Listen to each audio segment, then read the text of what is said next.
우리가 지난 시간에 봤던 말씀을 제가 좀 정리를 해드리고 오늘 좀 말씀을 전하겠습니다. 솔로몬과 술람미 여인이 결혼을 했습니다. 그런데 이제 술람미 여인의 마음이 변하고 또 오래된 성격, 잘못된 성격들이 드러나기 시작하면서 솔로몬이 그걸 견디지 못하고 집을 나갔습니다. 그래서 술람미 여인이 솔로몬을 찾아서 밤에 새벽 있죠. 새벽에 바깥 나가가지고 성벽을 순찰하는 사람들, 성벽 지키는 사람들을 만났는데 결국 그 사람들이 도움이 되지 못합니다. 그래서 예루살렘 여자들에게 부탁을 하게 됩니다. 내가 사랑하는 남편이 집을 나갔는데 좀 찾아달라. 그랬더니 예루살렘 여자들이 얘기를 하죠. 내 남편이 어떻게 생겼느냐, 그리고 어떤 사람이기에 그 찾느냐.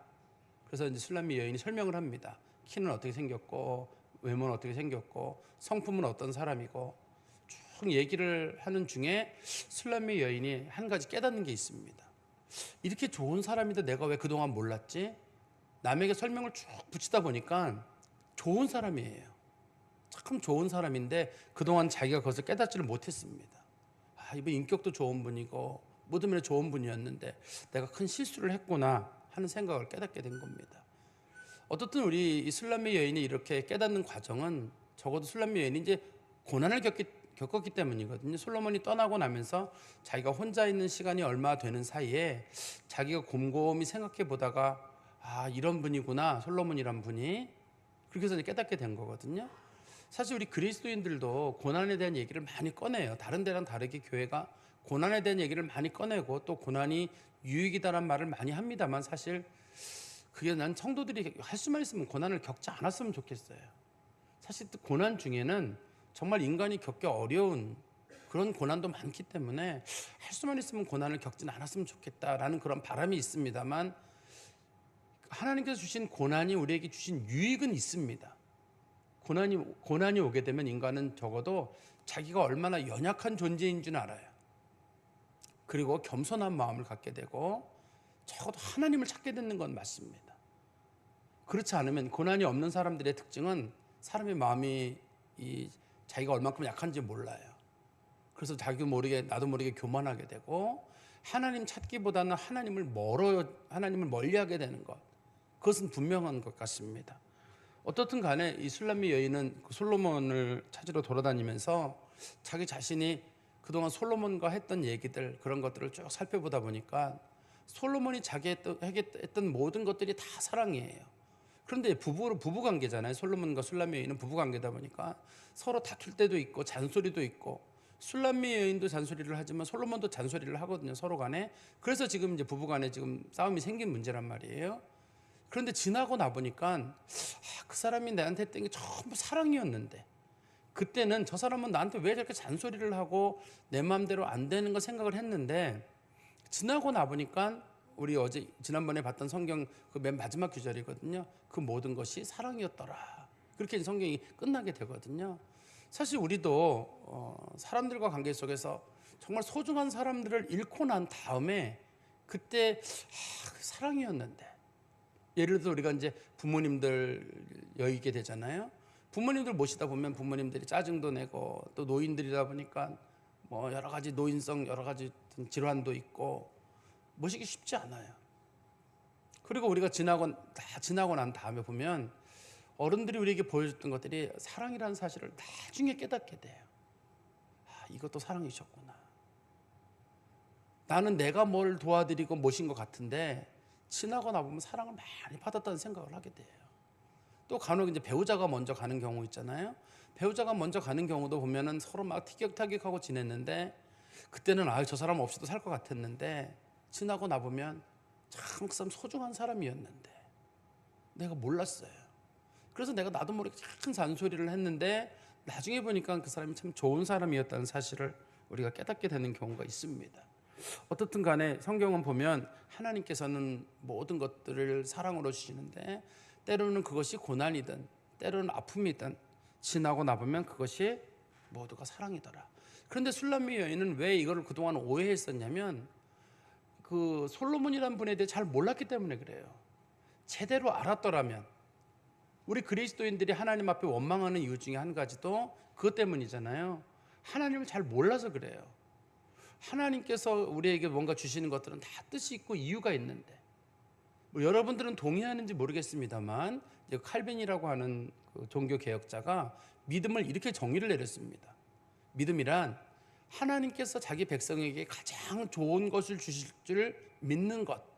그러니까 하나님이 우리에게 주신 것은 가장 좋은 것이다 라는 사실을 믿는 것이 믿음이라고 했어요. 사실 칼빈도 자녀들이 2명이나 있었는데 장애인이었거든요. 그것도 결혼할 때 과부랑 재혼을 했었거든요. 칼빈 같은 경우. 누가 봤을 때도 이게 이제 정상적인 결혼도 아니고 자녀들 병들었고 이런 상황이 있었지만 그 사람은 그걸 다 하나님의 은혜로 받아들였어요. 하나님이 내게 주신 최고의 선물이다라고 봤거든요. 우리 그리스도인들도 하나님의 성품을 잘 알게 되면 주신 것도 하나님이시고 또 높이는 것도 하나님이시고 낮추는 것도 하나님이시고 때로는 아픔도 사랑이다. 거기까지 우리가 알 수 있지 않을까. 그게 우리가 지난 시간에 살펴봤던 말씀입니다. 이제 오늘 본문에서는 술람미 여인과 솔로몬이 다시 만나게 되거든요. 다시 만나게 되면서 술람미 여인의 마음속에 변화가 생기게 됩니다.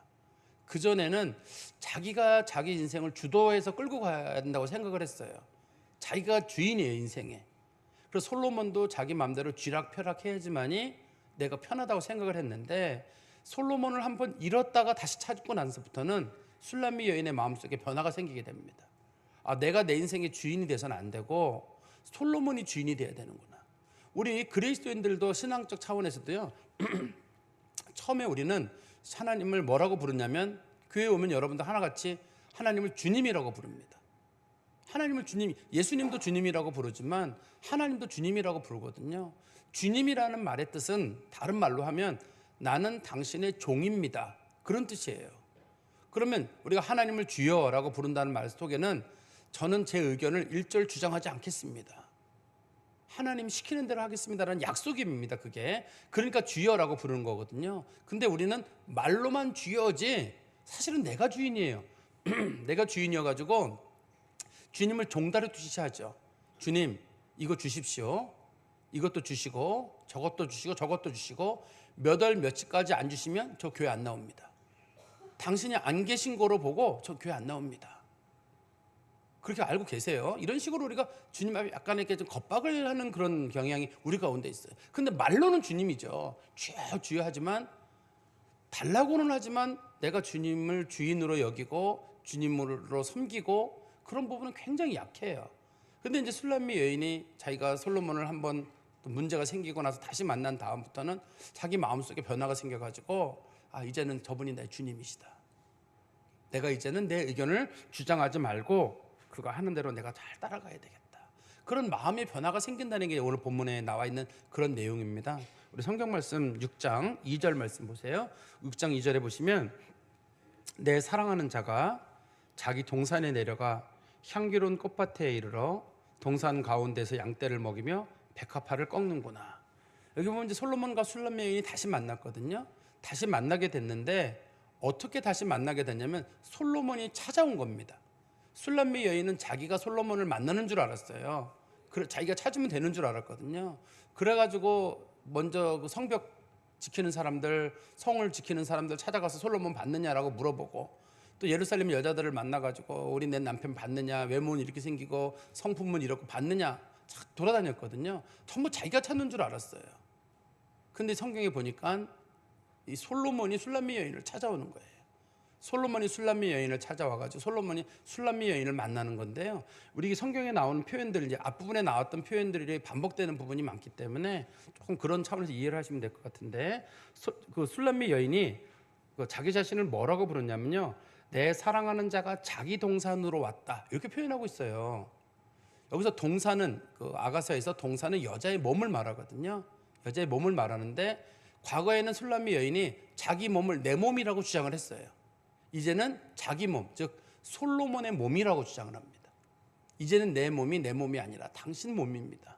나는 당신 겁니다라고 이제 묘사를 하고, 두 번째는 자기 동산으로 내려왔다는 표현을 써요. 여기 보면 원래 동산이 있으려면, 성경에서 말하는 동산은 기본적으로 거기 물이 흘러야 되거든요. 물이 흐르려면 동산이 아래쪽에 있어야 돼요.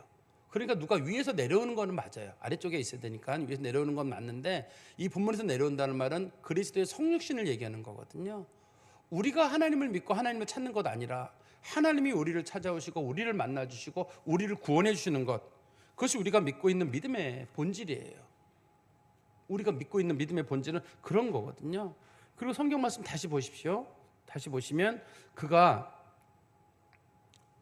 동산에 이르러 양떼를 먹이며, 요 아가서에서 양떼는 여자의 두 가슴을 부르는 일반적인 표현입니다. 그래서 양떼를 먹이며라는 말의 뜻은 그가 내 가슴을 기대어 있고, 그리고 백합화를 꺾는구나. 특히 아가서에서는 백합화를 꺾는다는 말이 성적 관계를 부르는 표현입니다. 우리나라에서도 그 꽃을 꺾는다, 그런 뜻이 성적 관계를 표현하는 은유로 사용되는 경우가 소설이나 시적인 표현에 보면 나올 때가 있잖아요. 아마 동서양이나 성경 시대나 우리랑 비슷한 면이 있는 것 같아요. 근데 술람미 여인이 잘 생각해 보니까 자기가 솔로몬을 찾는 게 아니라 솔로몬이 자기를 찾아왔다는 거, 그리고 내가 하나님을 믿는 게 아니라 하나님이 나를 믿게 해주시는 거, 구원이라고 하는 것 자체가, 대부분의 종교는 어떻게 생각하냐면 우리가 신을 만들고 우리가 신을 섬기고 신을 찾아가고 우리가 신을 섬기는 어떤 행동을 종교라고 생각하거든요. 그런데 기독교는 달라요. 하나님이 우리를 찾아오시고 인간의 몸을 입고 우리 가운데 오셔가지고 우리의 구원자가 되어주시는 것, 그것이 우리가 믿고 있는 믿음이에요. 그래서 이 본문에서도 보면은 술람미 여인의 마음이 돌이킨 게 문제가 아니라 마음을 돌이킨 건 하나님이에요. 우리가 이제 회개라는 용어를 설명할 때 교회에서 많이 쓰잖아요. 회개란 말을 설명할 때 원래 회개란 말의 원래 뜻은 그 인간이 죄를 짓던 자기의 삶에서 방향을 돌이키는 거, 자기가 어떤 방향으로 가다가 방향을 돌이키는 거를 성경에서 회개라고 부릅니다, 일반적으로는. 그렇지만 우리가 하나님의 구원 차원에서 봤을 때는 우리가 마음을 돌이키는 게 아니라 하나님이 우리에게로 마음을 돌이키는 거예요. 그래서 이걸 하나님의 회개라고 부르는데, 우리는 하나님이 무슨 회개를 해요? 하나님이 죄를 고백해, 그런 오해가 있을까 봐 제가 조심스럽게 말씀을 드리는데요, 우리가 하나님께로 돌이키는 게 아니라 하나님이 우리에게로 돌아서시는 것이고, 우리는 여전히 죄의 길로 가고 있는데 하나님께서 우리를 죄인들에 대해서 가지고 있던 내가 너희를 심판하리라, 내가 너희를 벌주리라 했다가 하나님이 마음을 돌이키셔가지고 내가 너희를 사랑하겠다, 내가 너희를 돌이키겠다, 내가 너희를 품어주겠다, 내가 너희의 죄를 묻지 않겠다고 하나님이 마음을 돌이키는 게 기독교의 구원이에요. 우리가 돌이킨다 그러면 우리 인간의 구원의 어떤 중심이 될 텐데 우리는 잘 안 바뀌어요. 우리는 여전히 죄의 모습을 가지고 가고 있고, 우리가 바뀌었다 그러면 예수님이 오실 필요가 없죠. 잘 안 바뀝니다, 사람은요. 누가 바뀌는 거냐면 하나님께서 바꾸시는 거예요. 내가 저것들을 벌하겠다라고 말씀하셨다가도 내가 그리스도의 십자가로 용서하고 내가 또 기회를 주고 하나님께서 그렇게 하시는 게 하나님의 구원의 원칙이거든요. 그래서 술람미 여인은 고난을 겪고 난 다음에 솔로몬이 자기를 찾아오고 자기를 만나주고 하는 그런 모습을 발견했는데, 우리 이제 성도들의 영적으로 차원에서 볼 때는 우리가 주님 앞에 죄를 짓고 떠났지만 하나님이 우리를 만나주시고 우리를 구원해 주시는 모습으로 우리가 이 본문을 이해할 수 있을 것 같습니다. 그리고 3절의 말씀해 보시면, 3절 말씀은 좀 자세히 봐주세요. 나는 내 사랑하는 자에게 속하였고, 즉 나는 내 사랑하는 자의 것이고 내 사랑하는 자는 내게 속하였다. 내 사랑하는 자는 내 거다. 제일 앞에 뭐라고 말하냐면 나는 내 사랑하는 자에게 속하였다, 나는 내 사랑하는 자의 것이다, 이렇게 말하잖아요. 근데 술람미 여인이 솔로몬과 막 연애를 시작할 때 우리 2장 16절을 말씀해 보세요. 2장 16절에는 이 말씀이 거꾸로 되어 있습니다. 2장 16절에는 이렇게 되어 있습니다. 다시 보세요. 내 사랑하는 자는 내게 속하였고 내 사랑하는 자는 내 거예요. 근데 6장, 오늘 본문 읽었던 6장 3절에서는 나는 내 사랑하는 자의 거예요. 이게 자기가 성숙되기 전에는 하나님도 내 거, 이것도 내 거, 저것도 내 거, 다 내 거예요. 그런데 이제는 자기가 성숙된 마음을 가진 다음에는 내가 하나님의 거예요. 하나님이 내 주인이 되는 거거든요. 다시 2장 16절을 보십시오. 2장 16절에는 내 사랑하는 자는 내게 속하였고, 내 사랑하는 자는 여기서 솔로몬이거든요. 솔로몬은 내 거야, 이렇게 주장을 했는데 6장 3절에 가가지고는 나는 내 사랑하는 자에게 속하였고 내가 솔로몬의 소유다라는 식으로 마음의 태도가 완전히 바뀌는 거예요. 나는 하나님 거다, 나는 예수님 거다, 내 인생의 주인은 하나님이시다, 이렇게 마음의 방향이 바뀌는 거죠. 그리고 우리 뒤에 보십시오. 3절 뒤에 보시면 그가 백합화 가운데에서 그 양떼를 먹이는도다. 백합화 가운데서란 말은 제가 또 설명을 잘 드리면 우리 백합이라고 하는 꽃하고 백합화라고 하는 꽃이 좀 달라요. 백합은 우리가 흔히 알고 있는 흰색 꽃 있잖아요. 우리가 흔히 보는 그거는 백합이에요.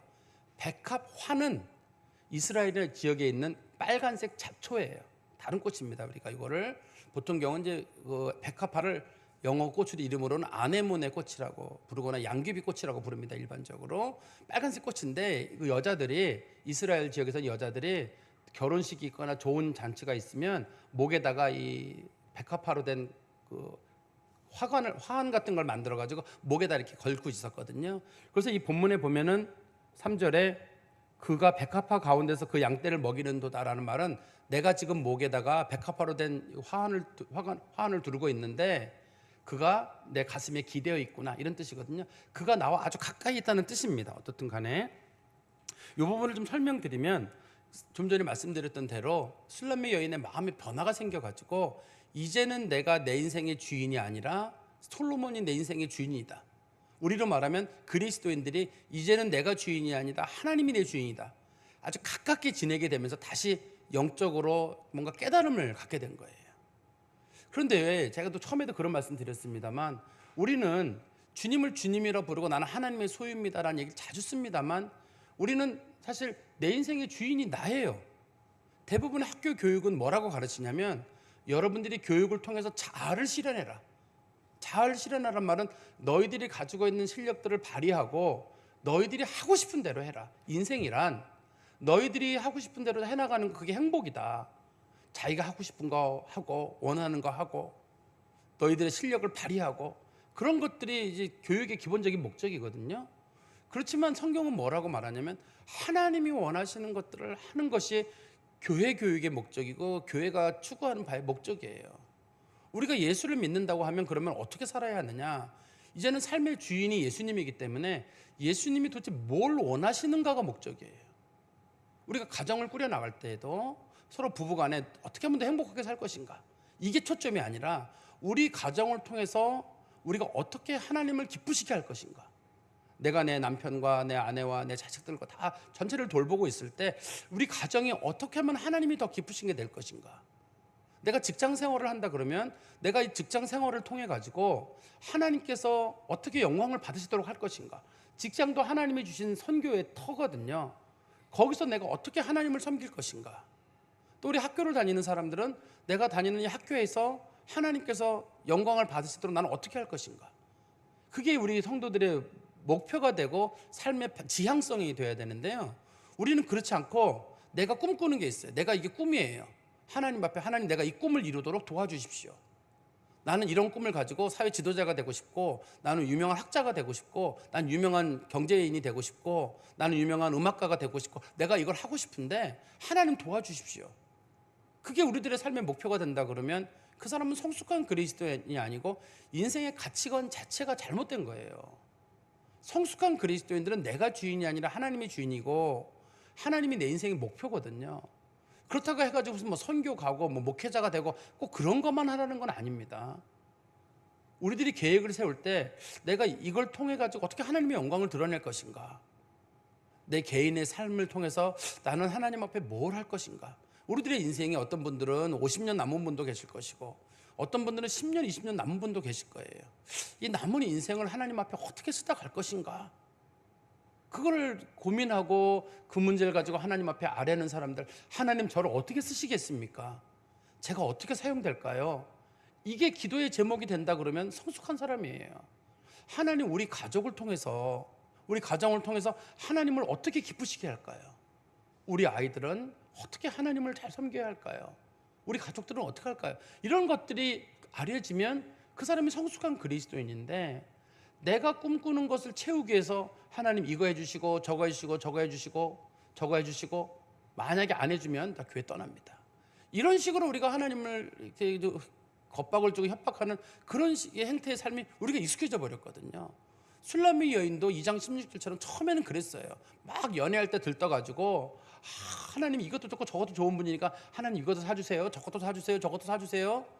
마치 술람미 여인이 솔로몬에게 이것도 주세요, 저것도 다 달라고만 했거든요. 어느 날 자기가 탁 처리 들고 난 다음에 내가 받은 게 참 많은데 난 뭘 할 것인가? 우리는 하나님께 많은 걸 받았잖아요. 많은 걸 받았는데 난 뭔가 해야 될 터인데, 술람미 여인의 마음속에 그런 변화가 생긴 겁니다. 이게 그래서 이제 술람미 여인에게는 이제는 하나님, 솔로몬이 자기 인생의 주인이고 우리 그리스도인들에게는 하나님이 우리의 인생의 선장이에요. 하나님이 어디로 가시든지 내가 따라가고 하나님이 원하시는 기쁜 일을 하는 것, 그게 우리 그리스도인들이 해야 될 마음의 자세일 겁니다. 그리고 우리 성경 말씀 4절에 보시면 4절부터 우리 9절까지는 솔로몬이 얘기를 하는 거예요. 2절 3절은 술람미 여인이 얘기하는 거고 4절부터는 솔로몬, 남자가 얘기하는 건데요. 솔로몬이 이렇게 얘기합니다. 내 사랑아, 너는 디르사같이 어여쁘고 예루살렘같이 곱고 깃발을 세운 군대같이 당당하구나. 지금 솔로몬이 그 여자를, 그 아름다움을 비교할 때 디르사같이 아름답대요. 근데 문제는 디르사가 뭔 줄 알아야 말이죠. 디르사같이 아름답다고 했는데 성경에 보면 이스라엘이 크게 두 개로 나눠지게 되잖아요. 하나는 남쪽 나라를 우리가 유다라고 부르고 북쪽 나라를 이스라엘이라고 부르는데, 북쪽 나라의 수도가 사마리아예요. 남쪽 나라의 수도는 예루살렘이거든요. 근데 이 사마리아가 되기 전에, 사마리아로 수도를 옮기기 전에, 사마리아로 수도를 옮긴 사람은 누구냐면 아합 왕의 아버지인 오므리가 반역을 일으킨 다음에 수도를 사마리아로 옮기거든요. 그리고 나서 거기 가가지고 완전히 우상 숭배를 하게 되고, 그래서 오므리, 아합 왕의 부인인 이세벨, 이 사람들을 통해 가지고 북쪽 이스라엘이 돌이킬 수 없는 멸망의 길로 가게 됩니다. 그 전에 사마리아가 성이 되기 전에 도시 이름이 디르사예요.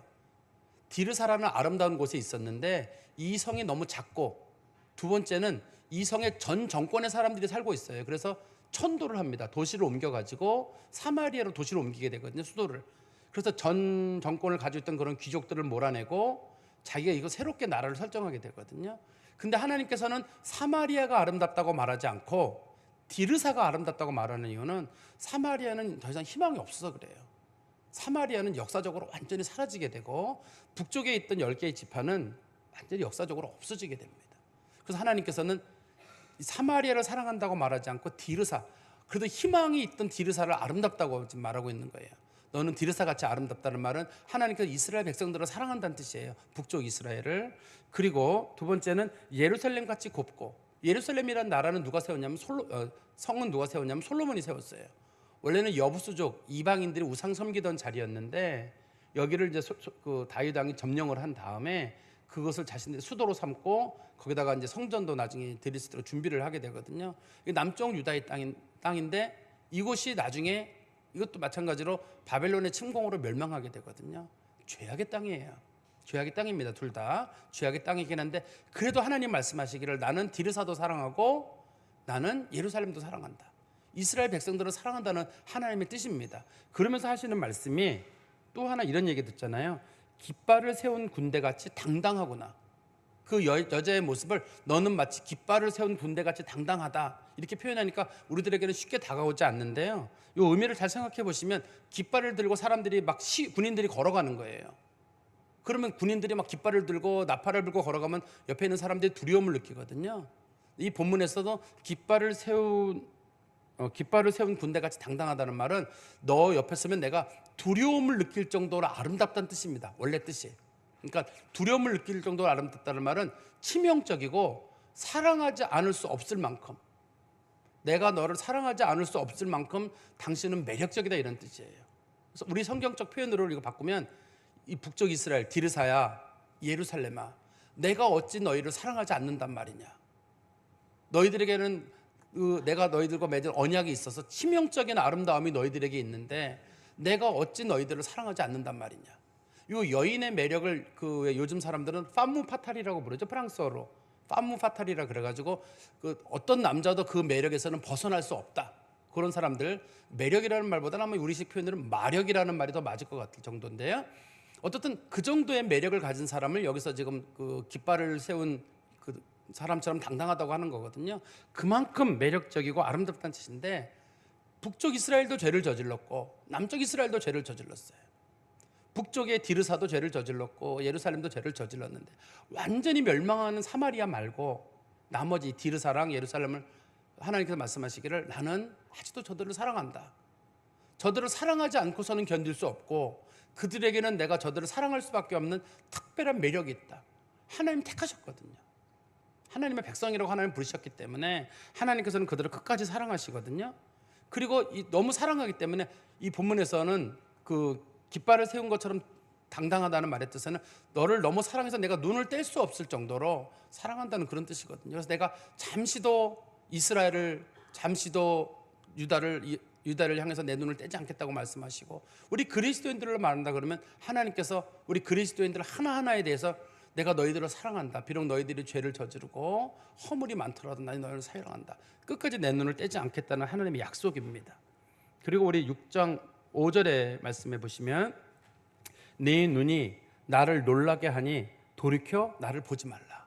지금 남자랑 여자랑 서로 관계를 갖고 누워 있는 거예요. 관계를 가지고 누워 있는데 여자가 남자를 이렇게 쳐다보는 모습을 보면서 남자가 눈 좀 돌려줘.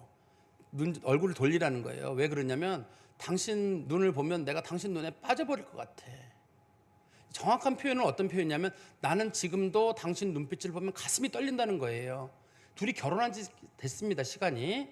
둘이 시간이 지났음에도 불구하고 지금 솔로몬이 얘기하기를 나는 너의 눈을 보면 지금도 가슴이 뛰어. 그리고 지금 장난을 치는 겁니다. 얼굴 좀 치워봐. 당신 얼굴에 빛이 나가지고 내가 못 쳐다보겠어. 이런 식으로 좀 장난을 치는 거거든요. 그렇지만 당신이 그만큼 눈이 예쁘다는 뜻이잖아요. 너 그만큼 예쁘고 난 지금도 세월이 지났지만 당신을 향해서 가슴 떨리는 사랑을 하고 있다. 정겹다는 것에 대한 표현일 겁니다. 그리고 5절 중간에 보시면 내 머리털은 길르앗 산 기슭에 놓은 염소떼 같고, 여기서부터 이 내용들은 앞부분에서 나오는 내용인데요. 여자의 검은 머리를 보면서 마치 길르앗 지역에 있는 이스라엘 동쪽 지역에 있는 염소떼들이 누워 있는 것처럼 너의 머리카락이 참 가지런하고 머릿결이 참 좋고 머리 색깔도 참 좋구나. 당신 머리도 참 머리카락도 참 예쁘네. 이렇게 얘기를 하는 거죠. 그리고 6절입니다. 내 이는 치아는 목욕하고 나온 암양떼 같으니 쌍태를 가졌고 새끼 없는 것은 하나도 없구나. 치아도 어쩌면 이렇게 하얗고 고운가. 당신 참 치아도 하얗고 고운데 이빨도 참 예쁘네. 이런 식으로 이제 얘기를 하죠. 그리고 7절에는 말하기를 너울 속에 네 뺨은 석류 한쪽 같구나. 당신 뺨도 어쩌면 이렇게 발그스름하니 참 예쁘냐. 당신 모든 면에서 참 예쁘다. 이렇게 다시 한번 앞부분에서 했던 얘기들입니다. 처음에 자기가 솔로몬과 술람미 여인이 사랑했을 때 그때 얘기를 솔로몬이 또 하는 거예요. 나는 옛날이나 지금이나 당신을 사랑하는 마음이 전혀 변한 게 없다. 근데 사실 술람미 여인은 마음이 좀 변했거든요. 처음에는 정말 순박한 수냄 여인이었고 솔로몬만 만나면 자기가 잘할 거라 그랬었거든요. 근데 왕비가 되고 나가지고 태도가 바뀌어가지고 솔로몬이 문 좀 열어달라 그러면 내가 지금 누웠는데 내가 왜 일어나야 되느냐, 신발 벗었는데 내가 왜 나가야 되느냐, 안 나간다고 막 소리 질러가지고 지금 이 문제가 여기까지 사달이 난 거였거든요. 문제가 생겼었는데 지금 이제 솔로몬은 그럼에도 불구하고 나는 너를 향한 그 마음이 없이 변함이 없다. 이렇게 얘기를 하고 있습니다. 그리고 우리 8절 말씀에 가보시면 왕비가 60명이요 후궁이 80명이요 시녀가 무수하대. 여기 보면 숫자만 더하면 뭐 140명에다가 시녀가 무수하다. 근데 성경에서는 솔로몬에게 그 왕비나 후궁이나 비빈 다 합쳐서 1000명이 있었다고 말하고 있어요.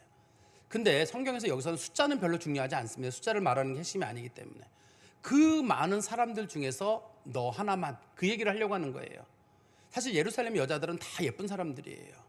우리나라로 말하면 미스 코리아가 있듯이 여기서는 이 사람들 다 미스 이스라엘로 불려질 만큼 그 동네에서는 인물 좀 한다는 사람들은 다 궁에 들어와 있거든요. 궁에 다 들어와 있는데 솔로몬은 말하기를 수천 명의 사람들보다 네가 제일 예쁘다. 이렇게 너 하나만을 내가 사랑한다는 말을 지금 설명하려고 하는 거거든요. 그거를 덧붙여서 9절에 그걸 덧붙여 놨습니다. 9절에는 이렇게 말하죠. 내 비둘기 내 완전한 자는 하나뿐이로구나. 세상에서 내가 사랑하는 사람은 너 하나야. 지금 이제 술람미 여인이 솔로몬에게 물어보는 거예요. 제가 그렇게 예뻐요? 저를 정말 사랑하세요? 사랑하지. 정말 사랑해. 근데 솔로몬이 여기서 말하기를 그 1000명의 여자들을 사랑하는 것처럼 너도 사랑해. 이름은 사랑한다는 건가요? 나는 세상의 모든 여자를 다 사랑하고 너도 사랑해. 이름은 사랑한다는 게 아니잖아요. 나는 그 여자들은 사랑하지 않고 너만 사랑해. 이래야지 사랑인 거지. 사랑은 배타성이거든요. 기본적으로 나는 너만 사랑해. 이래 정상인 건데 솔로몬이 그 눈치 없이 얘기하다가 난 그 후궁과 왕비들과 시녀들과 합쳐서 1000명인데 다 사랑하고 너도 그 중에 하나야. 그러면 이 여자가 기분이 좋겠어요? 마음이 상할 거거든요. 그래서 솔로몬은 뭐라고 말하냐면 그 많은 여자들이 있지만 다시 성경 말씀 보세요. 9절에 내 비둘기 내 완전한 자는 하나뿐이로구나. 딱 한 사람이래요. 그리고 뒤에 보십시오. 그는 그의 어머니의 외딸이다. 외동딸이다라고 말해요. 우리가 이걸 이해하려면 이 술람미 여인의 가족사를 좀 살펴봐야 되는데 앞부분에 보면 나옵니다. 가정사가 술람미 여인은 아버지가 없어요. 아버지가 없고 그 다음에 어머니가 있어요. 그리고 오빠들이 여러 명이 있어요. 그래서 오빠들이 아버지 역할을 대신해요. 오빠들이. 그래서 여동생이 철이 없을 때 오빠들이 여동생 그 말 안 듣는다고 훈육시켜가지고 포도원에 내보내는 바람에 여자가 얼굴이 까맣게 탔거든요. 근데 오빠들이 여동생을 너무 아껴요. 오빠들이. 그런데 이 여동생이 외동딸이에요. 언니는 없어요. 만약에 이 여자가 외동딸이긴 한데 밑에 남동생이 여럿이다 그러면 분위기가 다릅니다. 이게 지금 외동딸에 남동생이 여러 명이다 그러면은 맏딸로서 노력을 해야 되겠다 싶지만 이 본문에서는 오빠가 여러 명의 막내딸로 돼 있거든요. 외동딸로 돼 있기 때문에 오빠들이 애지중지하는 거예요. 아빠 안 계시니까, 아버지 안 계시니까 내가 우리 저 여동생 돌봐야 되다니까 오빠들이 서로 여동생을 돌보는 거예요. 어머니도 이 아빠가 안 계시다 보니까 아빠가 당신 엄하게 돼 있거든 대부분. 그렇지만 어머니다 보니까 딸 그냥 실수할까 싶어가지고 이렇게 끌어안고 또 뒤에 가면 오빠들이 얼마나 사랑하는지 동생 시집간 다음에도 우리 동생이 실수한 일 있으면 우리가 다 책임질 테니까 내 동생 좀 잘 돌봐주세요라고 마지막에 시집가는 동생을 위해서 부탁을 하거든요. 뒤에 가면요 오빠들이. 그러니까 이 여자가 어머니한테도 사랑받고 오빠들에게 사랑받았던 딱 외동딸이에요. 근데 이 본문에서는 외딸이라는 말과 오직 너 하나란 말을 쓰는 이유는 내가 사랑하는 사람은 너 하나야 이런 뜻이에요. 하나님께 사랑하는 건 이스라엘 백성 하나고 하나님께 사랑하는 건 성도 하나예요. 그런데 이 성도란 말이 우리들에게 약간 추상적으로 들리거든요. 하나님 사랑하는 건 당신 하나예요. 여러분 하나예요. 수많은 사람들이 있지만 여러분이 제일 소중해요. 하나하나가 소중하고 여러분들이 무슨 마음의 상처를 받거나 여러분들이 어떤 극단적인 선택을 하거나 하나님 마음을 너무 아프게 하는 일이에요. 제일 소중한 사람들이기 때문에 하나님께서 하나님은 여러 사람 중에 저 하나 아닙니까? 아니야. 너 하나야. 여기 성경에서는 그거를 강조하려고 지금 하나라는 말을 사용하고 있는 거거든요. 다시 한번 우리 9절에 보시면 내 비둘기 내 완전한 자는 하나뿐이로구나. 그는 그의 어머니의 외딸이요 그가 낳은 자가 귀중히 여기는 자로구나. 어머니도 오빠들도 귀히 여기고 어머니도 귀히 여기고 정말 사랑받기에 충분한 사람. 너는 사랑받기에 충분한 사람이 있고 우리 노래에 나온 것처럼 사랑받기에 태어난 사람이란다. 너는 참 소중한 사람이니까 내가 너를 너만을 사랑한다. 이렇게 성경이 설명을 하고 있는 거거든요. 그리고 나서 우리 9절 앞부분에 보시면 내 비둘기 내 완전한 자라고 했는데 사실 이거는 솔로몬의 눈에 술람미 여인이 그렇게 보이는 거예요. 실제로 술람미 여인이 완벽한 여자가 아닙니다. 성격이 안 좋아요. 제가 1부, 2부 때도 말씀을 드렸었는데 이 표현이 예배 시간엔 적합하지 않는데요. 그래도 우리가 이해로는 딱 이해하는 데 좋은 표현이라고 하는데 성격이 지랄 같은 사람이에요. 그래가지고 자기 남편 솔로몬인데도 솔로몬한테도 막 달려들어요. 오빠들한테도 달려들고 자기 하고 싶은 대로 다 하는 거예요. 그런 사람인데도 솔로몬이 뭐라고 부르냐면 내 비둘기 내 완전한 자라고 부르는 거예요. 사랑하기 때문에 덮어주는 거거든요. 우리 그리스도인들의 모습도 똑같아요. 우리 그리스도인들 하나님 앞에 의롭다함을 얻었어요. 의롭다는 말의 뜻은 뭐냐면 하나님 마음에 꼭 든다는 뜻입니다. 원래 꼭 든다는 뜻인데 우리가 행동들이나 우리들의 삶이 어떻게 하나님 앞에 우리가 마음에 들어요. 의로우신 분은 예수님밖에 없고 우리가 예수님을 붙잡음으로 우리가 의롭다함을 얻지 우리 가운데 의로운 사람 하나 없어요. 어떤 사람들은 그러거든요. 예수 믿는 사람이 왜 저 모양이냐고. 원래 저 모양이에요. 왜 예수 믿는 사람이 변화가 없냐고. 사람 잘 안 변해요. 그래도 예수 믿는 사람이 거룩해야지. 자기가 거룩할 수 있었으면 하나님의 아들이 죽지를 않아요. 우리가 하나님 앞에 의롭다함을 얻은 것은 이거를 우리가 칭의라고 하잖아요. 실제로 의로운 사람이 아니라 우리를 의롭다고 불러주시는 거예요. 하나님께서 예수님을 보시고 네가 예수를 믿으니 네가 내 마음에 든다고 내가 여겨주겠다. 그래서 칭의란 말은 의롭다고 여겨준다는 뜻입니다. 원래 의롭다는 뜻이 아니라 그런 것처럼 우리는 여전히 부족해요. 어떤 사람들은 예수 믿는 사람들에게 예수 믿는 사람들이 회개하고 죄를 고백하고 거룩한 삶을 살아라고 자꾸 얘기해요. 거룩한 사람 없어요. 그래도 여러분 거룩하게 사십시오. 그 말을 할 자격을 가진 사람이 누가 있어요? 말은 쉬워요. 거룩하게 삽시다. 성도가 됩시다. 성도라고 불러주시는 거지, 우리의 모습을 보면 인간이기 때문에 다 먼지가 나요. 털면 다 먼지 나고 그림자가 있는 게 인간이거든요. 하나님께서 우리들을 거룩하다고 불러주셔서 성도라고 불러주는 거지, 우리가 무슨 성도예요. 지금 솔로몬도 술람미 여인을 순전하지도 못해요.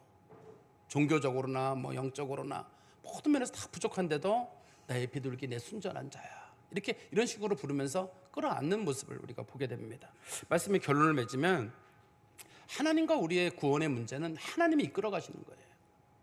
인간의 몸을 입고 우리 가운데 오시고, 우리의 죄를 용서하시고, 우리를 품어주시고, 우리로 하여금 사랑한다고 말씀하시고, 다시 기회를 주시고, 다 하나님이 하시는 거예요.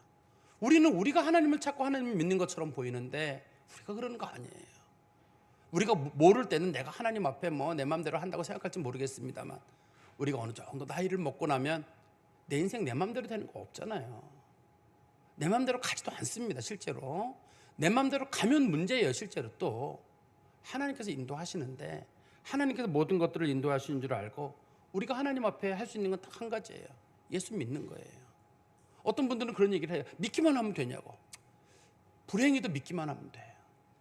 주님께서 우리들에게 요구하시는 건 그저 믿기만 해라. 아니, 거룩한 삶도 있고 뭐도 하고 다 알아요. 그런데 사람이 믿어야지 마음속에 변화가 일어나거든요.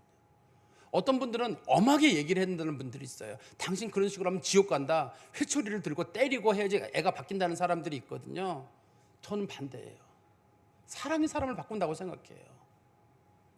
사랑이 사람을 바꾸고 사람을 변화시키고, 사람이 그 사랑을 나중에 기억하고 똑바로 살아야 되겠다, 그런 마음이 생기지, 회초리 많이 맞았다고 물론 그것 때문에 일시적으로 고쳐지는 게 있는지는 모르겠습니다만, 사람을 변화시키는 건 사랑이에요. 그래서 하나님이 우리를 사랑하시고 우리들에게는 그저 내가 다른 거 요구하지 않으니 믿기만 하라고 말씀하시거든요. 우리가 믿는 마음이 필요하고, 두 번째는 우리 그리스도인들은 이제 주님을 주인으로 여긴다면 인생의 방향을 세울 때마다 하나님 중심으로 좀 세워줬으면 좋겠어요. 그동안은 하나님 저 이거 할 겁니다, 저거 할 겁니다, 하나님 이거 이렇게 도와주세요 했는데, 이제는 마음속에 기도 중에 한두 가지는, 하나님 제가 어떻게 할까요? 제 가정을 통해서 어떻게 하나님께 영광을 돌릴까요? 저는 이제 남은 인생을 하나님 앞에 어떻게 살까요? 그런 기도들이 우리 가운데 좀 나와서 하나님 보시기에도 그래, 성숙한 길을 가는구나. 술람미 여인도 성숙하기 전에는 하나님을 내 마음대로 쥐락펴락하려고 했지만, 성숙해지고 나면 내가 하나님의 소유인데 하나님 원하시는 대로 해야지 하고, 그게 마음이 바뀌잖아요. 우리들의 마음속에도 좀 변화가 생겨가지고 이제는 계획 세울 때마다 내가 하나님을 위해서 뭔가 해야 되는데 하나님 뭘 기뻐하시는 것일까, 그 답들을 말씀 속에서 찾아가시는 성도 되시기를 간절히 소망합니다. 기도하겠습니다. 하나님 아버지, 주님께 감사합니다.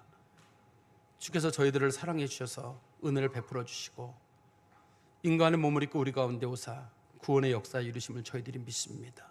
우리가 하나님 찾은 것이 아니라 하나님이 우리를 찾아오셨고, 우리가 하나님의 손을 붙잡은 것이 아니라 하나님이 우리를 붙잡으셨고, 우리가 거룩해서 우리를 성도라 부르는 게 아니라 거룩하신 하나님의 아들 예수 그리스도께서 우리 대신 죽으심으로 우리를 성도라 부르심을 믿사오니, 이 모든 것들을 마음에 믿고 주님만 쫓아가는 믿음의 성도들이 되게 하여 주시옵소서.